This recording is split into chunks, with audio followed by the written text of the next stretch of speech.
September 2nd, 1944. Laval, France. 12th Army Group Headquarters. General Omar Bradley sits at his desk, surrounded by supply manifests and position reports. The Allied advance across France has been nothing short of miraculous. In 30 days, Third Army has liberated 40,000 square miles. First Army is pushing toward Belgium. British forces are racing toward the Dutch border. Everything is moving faster than anyone at Supreme Headquarters predicted. Bradley studies the logistics charts. Red lines trace supply routes from Normandy beaches to the front lines. 400 miles of trucks, fuel depots, and supply dumps stretching across France. It's the longest supply line in American military history. And it's holding barely. His chief logistics officer, Colonel Robert Wilson, walks in. He's carrying a fuel consumption report. His face is pale. "Sir, we have a problem." Bradley looks up. Wilson doesn't use that tone unless something is seriously wrong. Third Army's fuel allocation. General Patton's units consumed 100,000 gallons more than authorized yesterday. Bradley sets down his pencil. 100,000 gallons. Where the hell did he get that? Wilson places the report on Bradley's desk. "He diverted it, sir. Intercepted the convoy, without orders." Bradley's face goes white. "Which convoy?" "Fuel allocation for First Army. It was en route to General Hodges' forces pushing toward the Siegfried Line. Third Army MPs stopped the convoy near Chalons-en-Champagne. Claimed they had emergency authorization from Army Group." "From you, sir?" Bradley stares at the report. 100,000 gallons. The fuel was designated for First Army's advance towards the German border, the advance that could breach the Siegfried Line before German forces fully manned the defenses.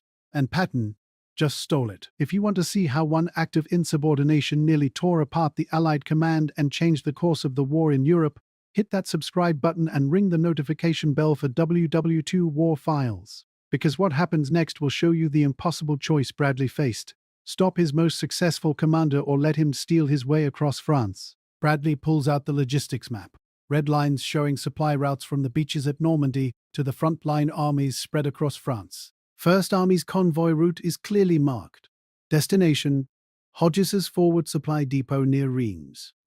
From there, the fuel would support the push toward Aachen and the Siegfried Line. But according to Wilson's report, the convoy never arrived. Third Army military police intercepted it 80 miles from its destination. The convoy commander was shown a diversion order, signed by a Third Army staff officer, claiming emergency authorization from 12th Army Group, Bradley's headquarters. 100,000 gallons, Bradley says quietly. He traces the route on the map. Normandy beaches to the Meuse River, 400 miles. Every gallon has to be trucked because we don't control the ports yet.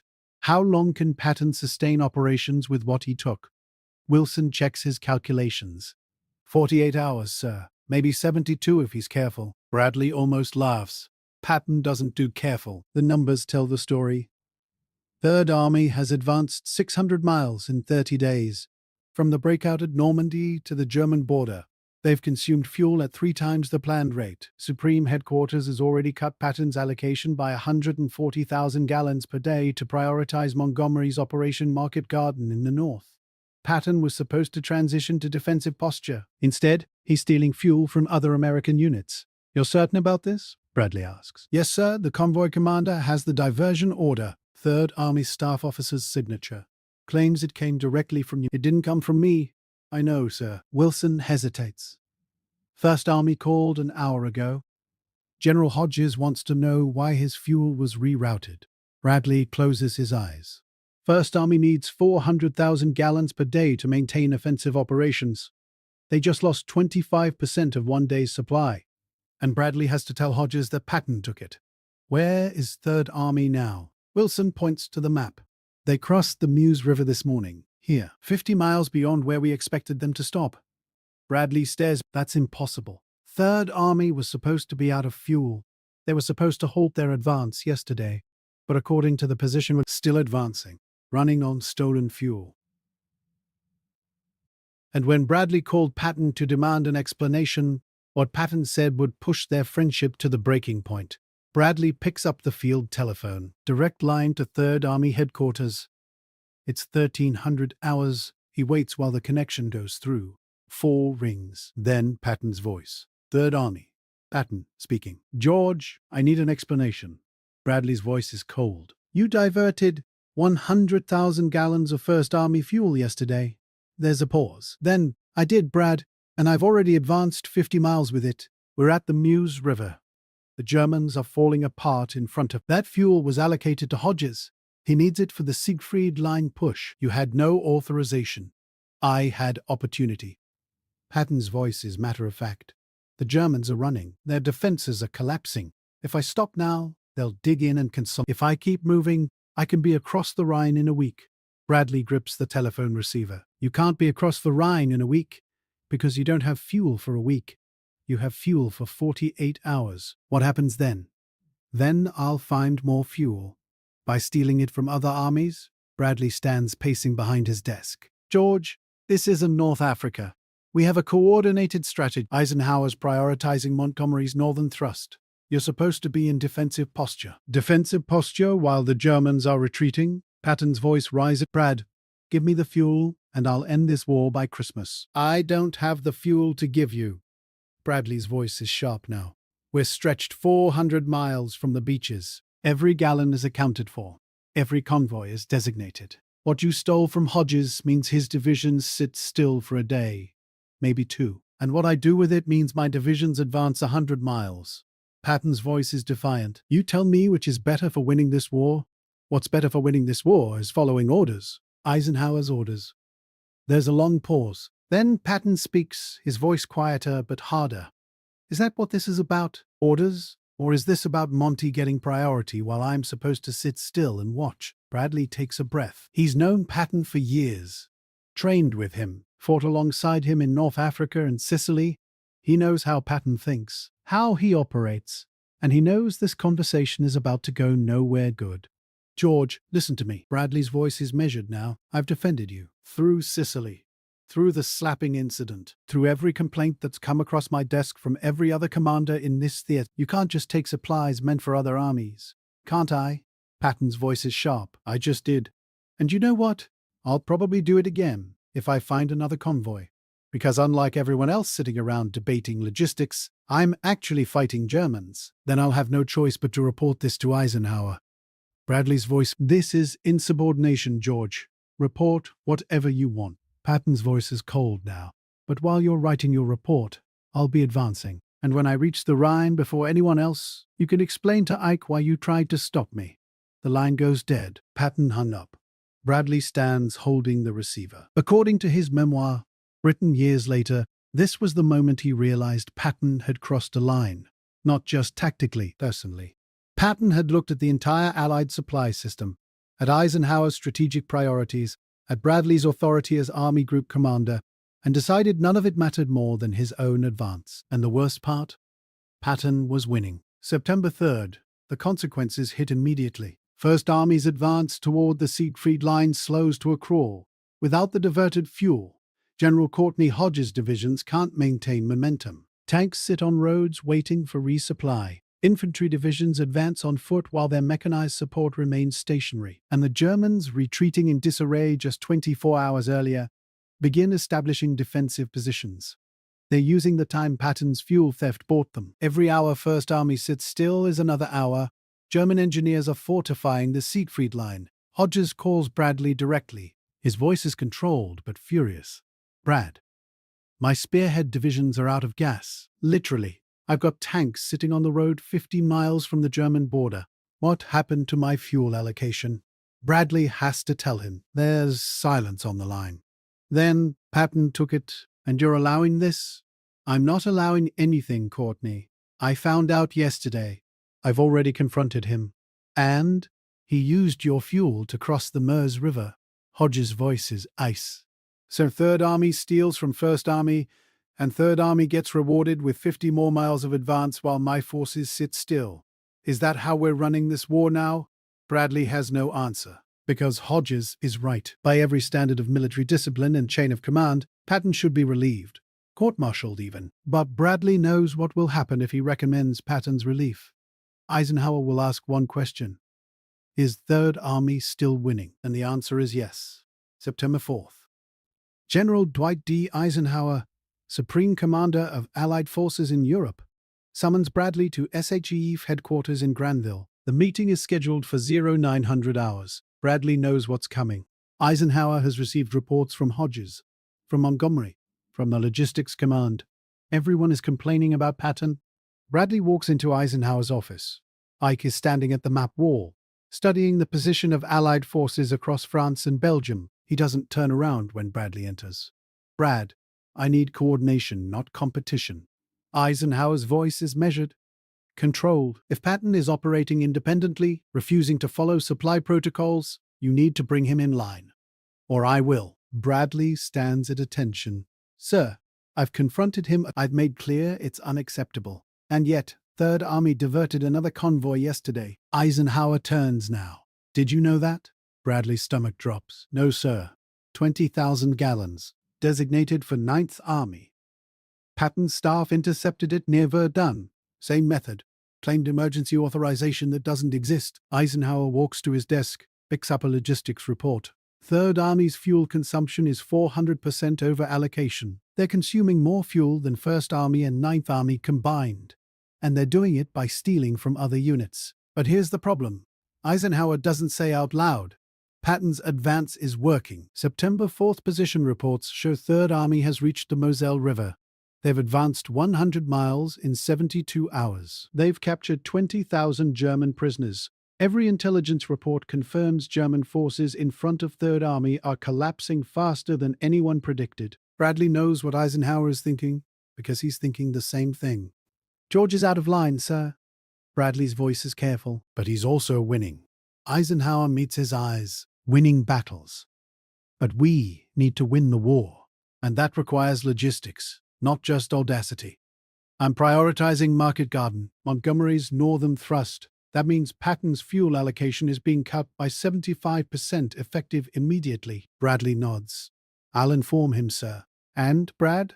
Eisenhower's voice is hard now. "If he diverts one more convoy, if he steals one more gallon from another army, I want him relieved. Are we clear?" "Yes, sir."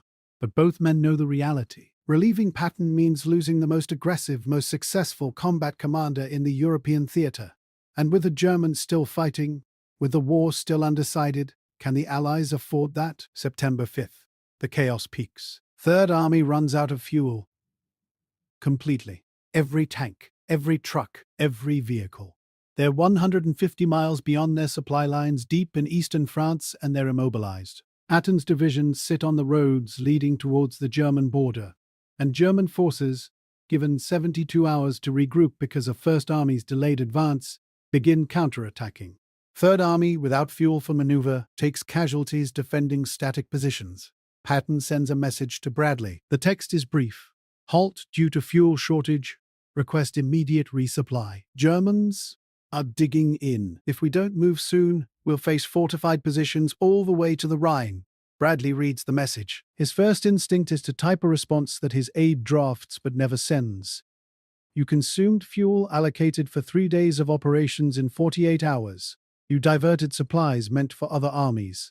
This shortage is your own creation, but 100,000 American soldiers are sitting stationary in enemy territory. Bradley can't leave them there, not because Patton deserves help, because the soldiers do. He authorizes emergency fuel allocation, 50,000 gallons. Enough to resume defensive mobility, not enough for offensive operations." The message he sends to Patton is 3 words. "Defensive operations only." Patton's response comes back within an hour. "Understood." But Patton, because while Bradley was scrambling to resupply Third Army with minimal fuel allocation, Patton's staff was planning something even more audacious. And when Bradley found out, it would nearly end their friendship. September 10th. Bradley receives an intelligence report from his logistics command. Another fuel convoy has been diverted, this time 200,000 gallons, twice the amount of the first diversion. The convoy was designated for Ninth Army, preparing to enter the line in the north to support Market Garden. It never arrived. Third Army supply depots received an unexpected fuel shipment on September 9th. From unspecified sources. Patton did it again. Bradley stares at the report. This is impossible. After the first incident, he'd personally briefed all convoy commanders. He'd instituted verification protocols. Every fuel shipment required dual authorization, one from Logistics Command, one from Army Group Headquarters. Physical documents, signatures. seals. Yet somehow Patton's staff bypassed the entire system. Bradley, direct line to 3rd Army headquarters. It rings 4 times. General Hugh Gaffey, Patton's chief of staff, answers. 3rd Army, General Gaffey speaking. Hugh, this is Bradley. Where is General Patton? Forward with the Spearhead Division, sir. Observing operations near Nancy. Did 3rd Army divert another fuel convoy? There's a pause. Long enough that Bradley knows the answer. Sir, I'd have to check with logistics. You check with logistics. Bradley's voice is ice. And you tell Patton I want him on the phone. Today, is that clear? Yes, sir. Bradley hangs up. He pulls out the logistics reports from the past week. The pattern is clear. 3rd Army has consumed fuel at a rate that's mathematically impossible based on their official allocation, which means they've been diverting supplies continuously, not just once, not just twice, multiple times. Meanwhile, at Supreme Headquarters, Eisenhower was making a decision about fuel allocation that would shape the rest of the war, and Patton wasn't going to like it. The reports coming into Chef tell a story of Allied supply crisis. Supreme Headquarters Logistics Report dated September 10th states, fuel shortage crisis, multiple armies reporting shortages. 3rd Army consumption exceeds allocation by 400%. Recommend immediate reduction of 3rd Army offensive operations. 1st Army reports, advance halted due to fuel shortage, German resistance stiffening. Opportunity to breach Siegfried Line may be lost. 9th Army reports, Convoy 47 failed to arrive. 200,000 gallons unaccounted for. Request investigation. 3rd Army reports, operations continuing. Advanced 40 miles in past 72 hours. Approaching Metz. Fuel situation adequate. Eisenhower reads the 3rd Army report and his jaw tightens.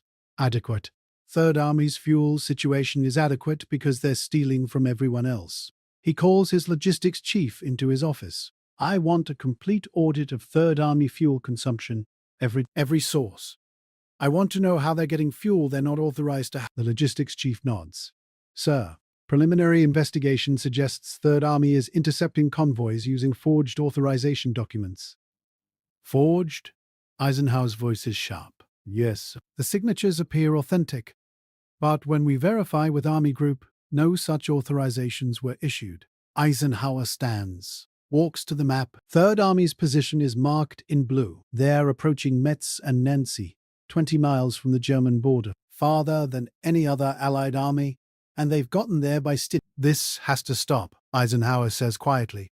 I don't care how successful Patton is. If he continues operating outside the command structure, he's a liability. Meanwhile, other commanders are reaching their breaking point. General Courtney Hodges tells his staff, Patton is fighting his own war. He's not part of a coordinated strategy. He's a liability to the entire Allied effort. General William Simpson, 9th Army commander, tells Bradley, if Patton can divert my fuel convoys, what else can he divert? Ammunition, reinforcements, artillery shells. This undermines the entire supply system. How can I plan operations if I can't trust that my supplies will arrive? Bradley has no answer. Because Simpson is right, Patton has broken the fundamental trust that makes coordinated military operations possible. Every commander needs to know that supply allocations are reliable, that convoys will arrive as planned, that the system works. Patton has proven the system doesn't work, or rather, that he can break it whenever he wants. By September 12th, 3rd Army, running on diverted fuel, has advanced to the outskirts of Metz and Nancy. They're 20 miles from the German border. No other Allied army has come this far this fast. Patton's divisions have liberated another 50,000 square miles of France. They've captured 60,000 German prisoners in 2 weeks. But they're out of fuel again. And this time, Bradley isn't authorizing resupply. Patton's diary entry from September 12th reads, We have at this time the greatest chance to win the war ever presented. If they will let me move with 3 corps, 2 to Nancy and 1 to Epinal, I can be in Germany in 10 days, but they won't give me the gas. This is the most terrible thing I have ever seen. We have lost a great chunk. The enemy is pulling out. We could crack the Siegfried Line, but we're being stopped by gasoline shortage. And what Patton did next, when he learned his fuel supply was being cut again, would force Bradley to make a choice. Court-martial his most successful commander, or become complicit in the most aggressive act of insubordination in American military history. September 14, 1944. Bradley's headquarters, Laval. Bradley is reviewing the fuel allocation reports when his aide announces, "Sir, General Patton is here. He's asking to see you." Bradley looks up. "I didn't summon him." "No, sir. He arrived unannounced. Just drove up from the front." Bradley nods. "Send him in." Patton walks into the office. He's in full combat gear. Dusty. Worn. He's just driven 200 miles from the front lines. His face is hard. "George, you can't keep doing this." Patton stops in front of Bradley's desk. Winning? Stealing fuel. Bradley's voice is controlled. "You've diverted, what is it now? 300,000 gallons total from other American armies. You're undermining the entire supply. I'm exploiting opportunities." Patton's voice is sharp. "The Germans are beaten, Brad. They're running. Their defenses are collapsing. Every day we sit still is another day they dig in and consolidate. I can end this war. You can end your career." Bradley stands. Eisenhower is furious. Hodges is furious. Simpson is furious. They want you relieved. Patton meets his eyes. Then, quietly, "Do you want me relieved?" Bradley looks at him for a long moment. The question hangs in the air, because the honest answer is complex. Yes, Patton deserves to be relieved. He's insubordinate. He's broken every protocol. He's damaged relationships with every other, but he's also winning. "What I want doesn't matter, George." Bradley's voice is tired. "You're forcing my hand. Either you follow the supply protocols, or I have to recommend your relief to Eisenhower. So recommend it." Patton pulls out a tactical map from his jacket. He spreads it across Bradley's. "But before you do, look at this. 3rd Army. 300 miles in 30 days. 60,000 prisoners. 200 towns liberated. We're 20 miles from Germany." He points to other positions on the map. 1st Army? Stalled. Montgomery? Still planning his airborne operation that I guarantee will fail. 9th Army? Not even fully deployed yet. So tell me, Brad, who's actually winning this war? "You're winning battles." Bradley stares at the map. "But you're losing the support of every other commander in this theater. Do you understand that? I understand that I'm fighting Germans while everyone else is fighting over logistics." "The logistics matter, George. We can't." "No," Patton's voice cuts through. "Results matter. I took fuel because I could use it better than anyone else. And I was right. Look at what I accomplished with it." Bradley turns away, walks to the window, stares out at the courtyard where trucks are being loaded. Every one of those trucks is part of the system Patton broke. Every convoy commander now questions whether their cargo will reach its destination. Every army commander wonders if their fuel allocation will be stolen. But Patton is right about one thing. His results are undeniable. Bradley turns back to face Patton. This is the moment. The decision he's been avoiding for 2 weeks. Either he recommends Patton's relief, the correct decision by every military standard, or he finds a way to keep him.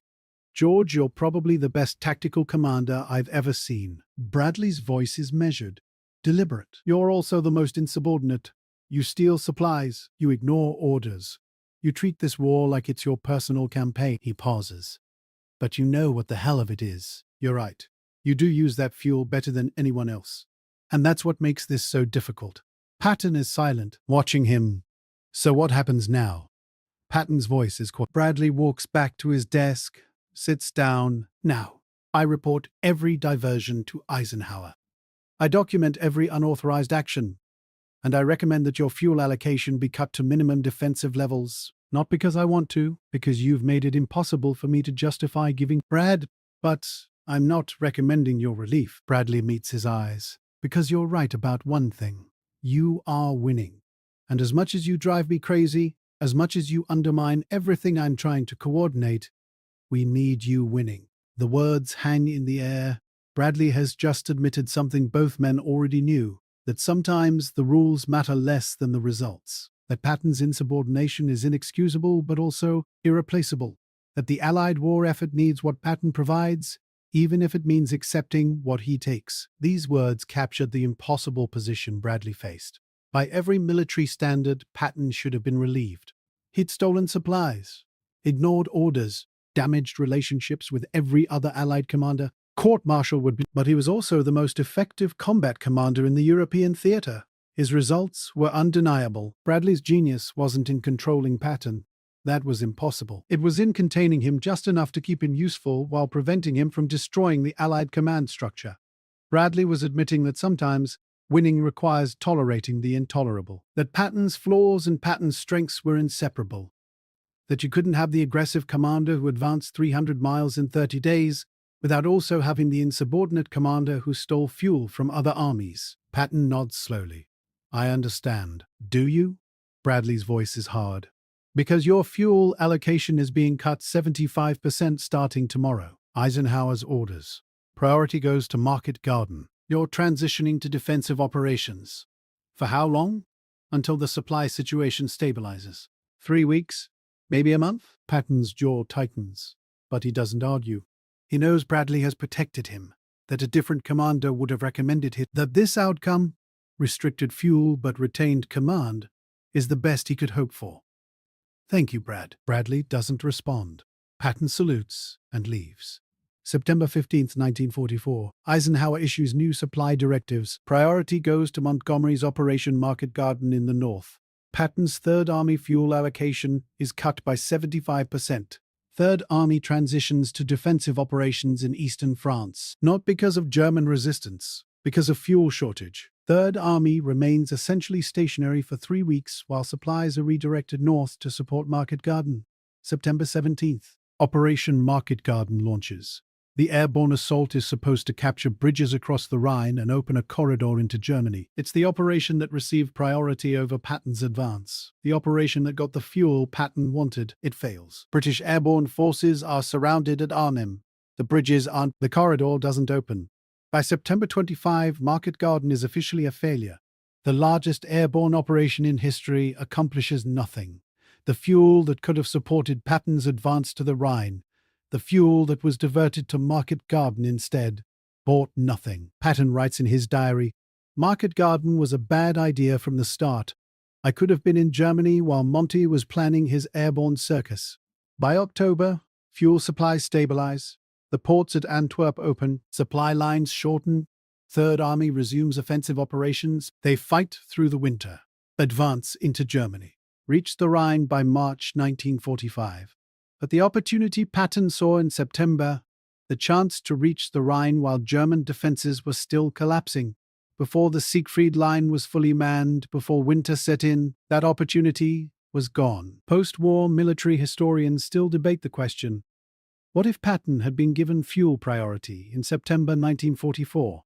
Could Third Army have breached the Siegfried Line before it was fully defended? Could they have crossed the Rhine 3 months earlier? Could the war have ended in 1944 instead of 1945? Or would Patton's supply lines have collapsed? Would Third Army have been cut off, surrounded, destroyed? Would the aggressive advance Patton demanded have turned into a catastrophic overreach? No one knows, because Bradley made the decision to contain Patton rather than enable him, to limit his fuel rather than feed his advance, to preserve the command structure rather than risk everything on Patton's audacity. The fuel diversions revealed everything about Patton's character. He saw opportunity where others saw logistics problems.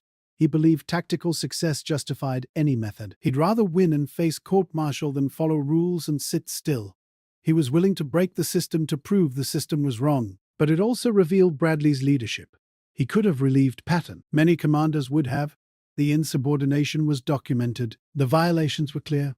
Eisenhower had given him authorization. Instead, Bradley found a way to keep Patton useful while limiting his damage. He documented the insubordination so history would know it happened. He cut the fuel allocation so Patton couldn't keep stealing, but he kept Patton in command because losing him meant losing the most effective combat commander in the theater. That balance between enabling genius and containing chaos defined their partnership for the rest of the war. Patton kept pushing. Bradley kept pulling him back. Patton kept winning battles. Bradley kept winning the larger war. In his memoir, A Soldier's Story, published in 1951, Bradley wrote, Patton was a problem that never went away, but he was also a weapon I couldn't afford to lose. The fuel diversions were indefensible. The methods were inexcusable. But the results he achieved with that stolen fuel probably saved thousands of American lives. I was furious with him, and I was grateful for him. Years later, when asked about managing Patton during the war, Bradley smiled and said, George believed in 2 things, attacking and attacking faster. Everything else, logistics, orders, coordination, was just paperwork getting in the way of destroying Germans. My job was making sure the paperwork caught up with him before he ran out of gas. Usually, I failed. The 100,000 gallons Patton diverted on September 1st, Third Army used it to advance 50 miles, capture 20,000 prisoners, and liberate a dozen French towns. First Army, the unit that lost the fuel, was delayed 48 hours, then resumed operations with a new supply allocation. Patton never apologized for the diversions. In his diary he wrote, "I would rather be criticized for winning than praised for waiting. History will judge whether I was right. But the Germans I killed with that stolen fuel won't be around to offer their opinion. And the soldiers Patton commanded? They knew their general stole fuel. They knew he broke rules. They knew other commanders hated him. And they didn't care. Because Patton kept them moving, kept them winning, kept them alive by advancing so fast the Germans couldn't organize effective resistance. Third Army's casualties in September 1944, the month of the fuel diversions, were lower than any other month of the campaign because Patton's speed kept them ahead of German defensive preparations. The fuel he stole saved lives. The rules he broke won battles. The general who stole fuel became a legend. The general who couldn't stop him became the man who won the war. And the question of who was right, Patton with his audacity or Bradley with his discipline, remains one of the great debates of military history, because sometimes the greatest commanders aren't the ones who follow the rules. They're the ones who break them at exactly the right moment. And sometimes the greatest leaders aren't the ones who control their subordinates. They're the ones who know when to let them run. If this story showed you a side of military leadership you've never seen before, the impossible choice between discipline and results, between rules and winning, then hit that like button, subscribe to WW2 War Files, and drop a comment telling me, was Bradley right to keep Patton or should he have relieved him? Because there are thousands more stories like this waiting to be told, and I'll